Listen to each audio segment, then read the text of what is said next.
دو باتیں جس بیوی میں ہوں وہ کبھی وفا نہیں کر سکتی۔ نمبر 1، جو ہر وقت شوہر کو اس کی غربت کے طعنے دے اور اس کی زندگی کو عذاب بنا کر رکھ دے۔ نمبر 2، شوہر سے دور دور رہے گی، اسے وقت نہیں دے گی، ہر بات پر تلخی سے پیش آئے گی۔ گاہک نے دکان میں داخل ہو کر دکاندار سے پوچھا، سیبوں کا کیا بھاؤ لگایا ہے؟ دکاندار نے جواب دیا، سیب 100 روپے کلو اور امرود 80 روپے۔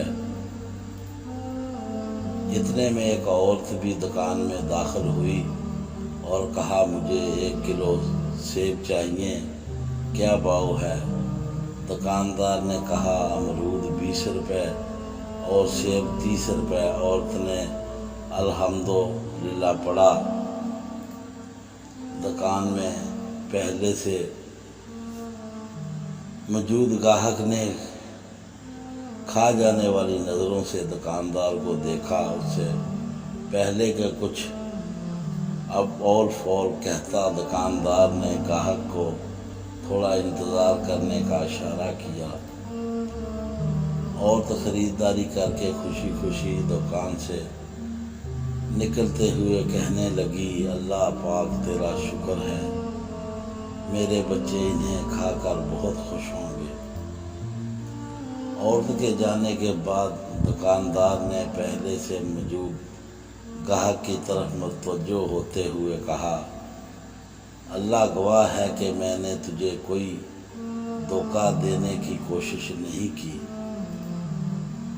یہ عورت 4 یتیم بچوں کی ماں ہے، کسی سے بھی کسی قسم کی مدد لینے کو تیار نہیں۔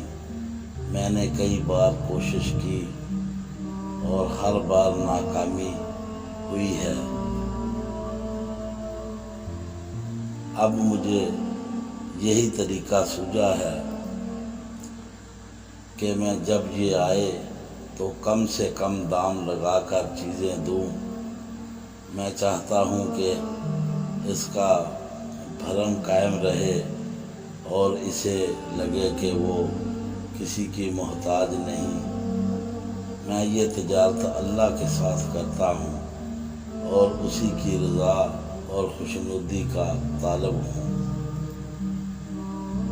دکاندار کہنے لگا، یہ عورت ہفتے میں 1 بار آتی ہے، اللہ گواہ ہے کہ جس دن یہ آ جائے اس دن میری سیل بڑھ جاتی ہے، شاید اللہ کے خزانوں سے مجھے وہ بھی مل جاتا ہے جس کا میں حقدار نہیں ہوتا۔